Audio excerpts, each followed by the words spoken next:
All right, get ready because today we're going back in time Back in time. to 79 AD. Oh, yeah. The day Mount Vesuvius had a really bad day. You're talking Love that. Pompeii, Pompeii? but not just like the ruins. Right. We're diving deep into a side of Roman life that most history books just kind of skip over. Yeah, they don't really want They just kind of tiptoe around to it. tiptoe around it. Sex work. Yeah. And trust me, Okay. it's way more interesting and complex than you might think. I think that's true for a lot of Roman history. Yeah, definitely. What's so cool about Pompeii is it's like finding a time capsule Yeah. that's buried under volcanic ash. Yeah. We get this crazy, vivid snapshot Yeah. of everyday Roman life. Totally. And that includes all the stuff that, Did they leave out? they don't really talk about. Yeah. And when we look at the archaeology, we can start to piece together what the social and economic realities Sex work. of sex work in ancient Rome were like. Yeah. So it's like we have a backstage pass Backstage pass. to this lost world. Uh-huh. Speaking of backstage passes, Okay. let's talk about Pompeii's most infamous attraction, Okay. the Lupanar, The Lupanar. or Wolf's Den. Wolf's Den. Pretty cool name. Yeah, It's the only confirmed brothel in Pompeii, as far as we know. and it really gets the imagination going. It does. But if you're picturing like some fancy Roman palace, Right. think again. Uh-huh. More like a upscale garden shed. Maybe. A garden shed. Yeah. Really? Yeah. That's not really the image that comes to mind I know. when I think of Roman brothel. I know. It's kind of funny. Yeah, how do historians even know that this Yeah. was like a place of business. a place of business? That's a great question. Yeah. So historians use a couple of key criteria Okay. to identify brothels in Pompeii. Okay. First, they look for stone beds. Okay. Pretty obvious, right? Makes sense. These beds would be in small rooms. Uh-huh. That were easy to get to Easy access. for the public. All right. Then they look for Sales goes. sexually explicit frescoes Mm-hmm. on the walls. Right. And then finally, Gee. we see a lot of graffiti Yeah. bragging about sexual conquests. Right. That's a pretty good sign. Yeah, I'd say so. Yeah. So stone beds, suggestive art. Yep. Ancient boasting. Yep. Sounds like a brothel to me. Checks all the boxes. Yeah, it does.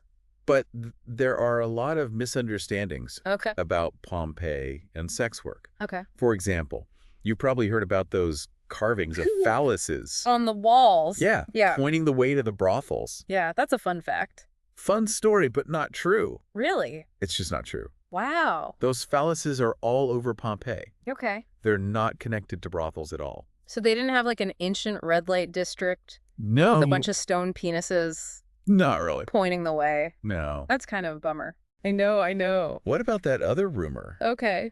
that the sex workers would wear these sandals Yeah. with like phallus-shaped soles, Right. leaving little footprints Leaving suggestive footprints. in the dust? Yeah. Yeah, Probably also not true. really. Probably just a myth. A myth. It's a fun image, It is a fun image. but there's no evidence for it. Okay. But what is fascinating Yeah. is how the Victorians reacted Oh, yeah. to all this erotic art. Oh, I bet they were scandalized. Totally. Yeah. They're obsessed with Roman history. Right. But they had this super romanticized view of Roman society. So when they started digging up Pompeii Right. and they found all this explicit stuff, Right. frescoes and sculptures, Yeah, and even just like everyday objects uh-huh, with like erotic themes. I bet they were mortified. They were so embarrassed. Did they try to bury it all again? Not quite. Okay. But they did create what they called Secret museum. secret museums. Oh. To house all the really explicit stuff, Yeah. you needed special permission Really? to see these collections. How can you It's imagine? just crazy, right? Makes you wonder what they'd think Yeah. about our modern museums and Right. art galleries. Oh, really? Yeah. Totally. But speaking of art, Okay. let's get back to those frescoes. You mentioned they had a variety of sex acts. Right. Even some that were considered taboo. Even by Roman standards. Yeah. So give us all the juicy details. So the Pompeians 13. they were pretty comprehensive Okay. in their depictions of intimacy. All We right. see everything Okay. from the common positions to stuff that was considered taboo, Uh-huh. like cunnilingus. Cunnilingus. I yeah. thought that was Really? like a more modern Yeah. interest. It's been around. Wow. Really. Yeah. Some things never change. I guess not. Historians debate a lot Okay. about what these frescoes meant. Yeah. Were they like a menu? A menu of services? Yeah, like a menu of services. Interesting. Or were they just decoration? Okay. Or something else entirely? Maybe it was their version of Right. like ancient Roman erotica. Maybe like a gentleman's magazine? Yeah. That's possible. Totally. And then we have the graffiti, Right. which is a whole other thing. Yeah. The walls of the Lupinar are just covered in graffiti. All right, spill the tea. Okay. What did they write? A lot of boasting. Of course. Like, I scored with all the girls here. Yeah. Or like, came, saw, conquered, went home. Classic. Classic, right? Yeah. But some of it's really funny. Okay. There's one inscription that calls a certain Muller a Furin.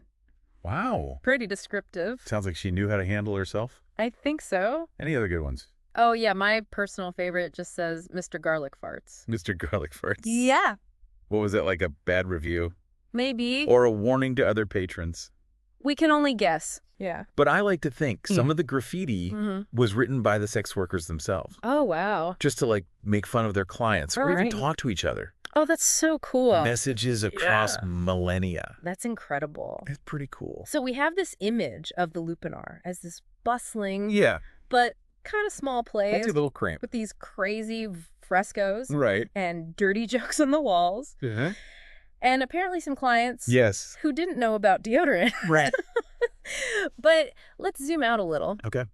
Where did sex work fit into Roman society as a whole? That's where it gets really interesting. Okay. It was definitely a part of everyday Roman life, Uh-huh. but there was this whole web Okay. of social and legal rules. Yeah. It wasn't as simple as you might think. So it wasn't just like a free-for-all. No, not at all. There were rules. Oh, yeah, definitely. Okay. Like, for instance, Yeah. sex workers were classified as infames. Yeah, it meant they didn't have all the rights Okay. and privileges. Of normal citizens. So full Roman citizens. So kind of like second-class citizens. Yeah, you could say that.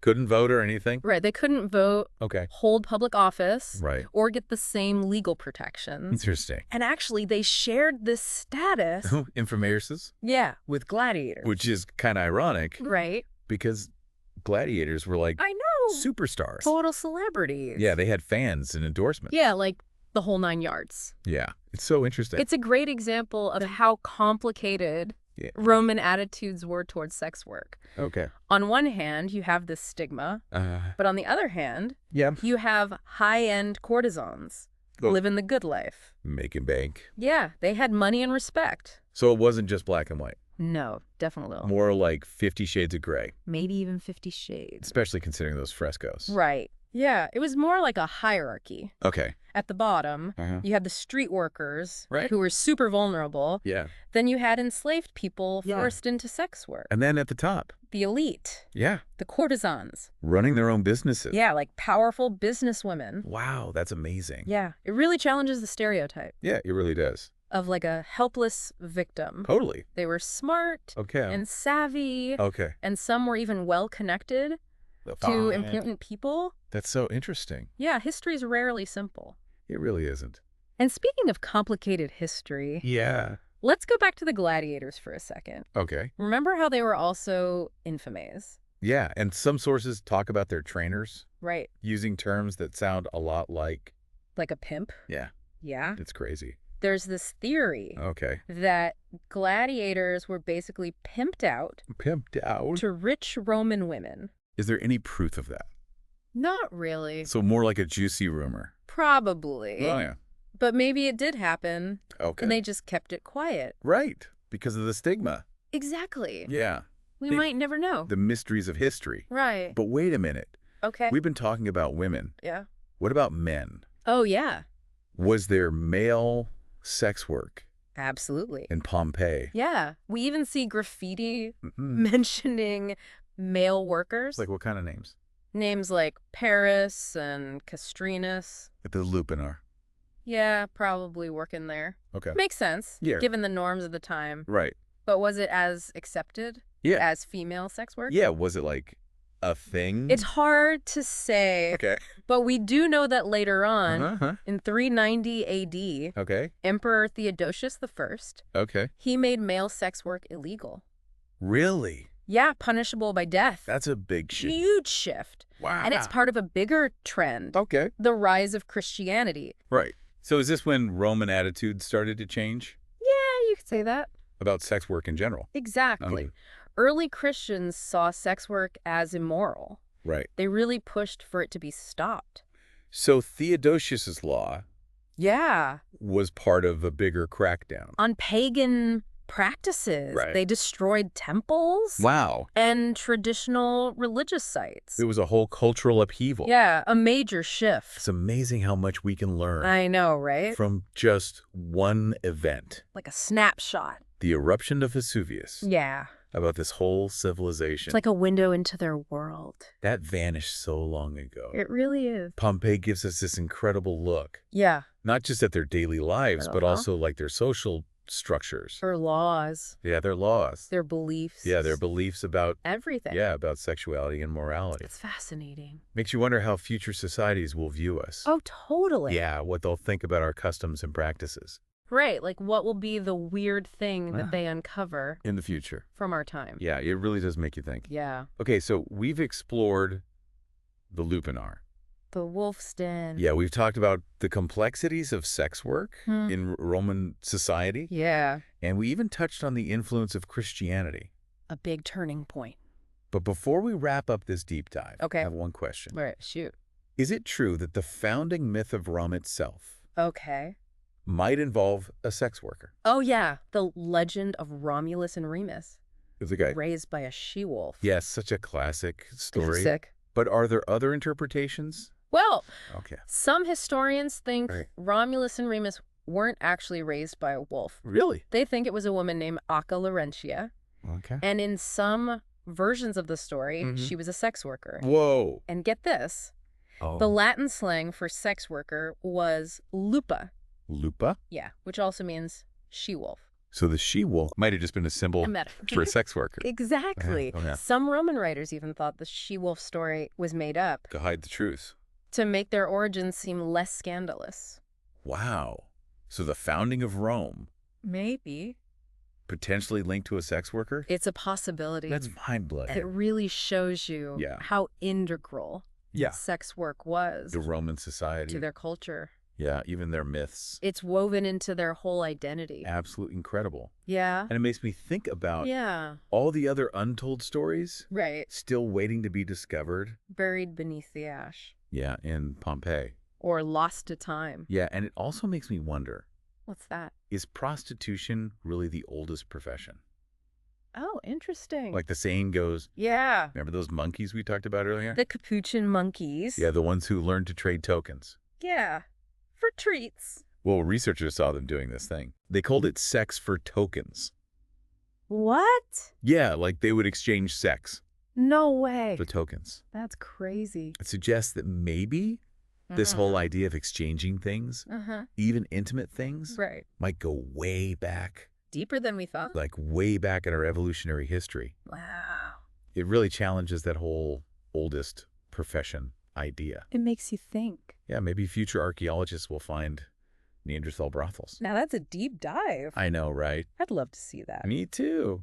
But that's a story for another time. Yeah. I think we've given our listeners plenty to think about.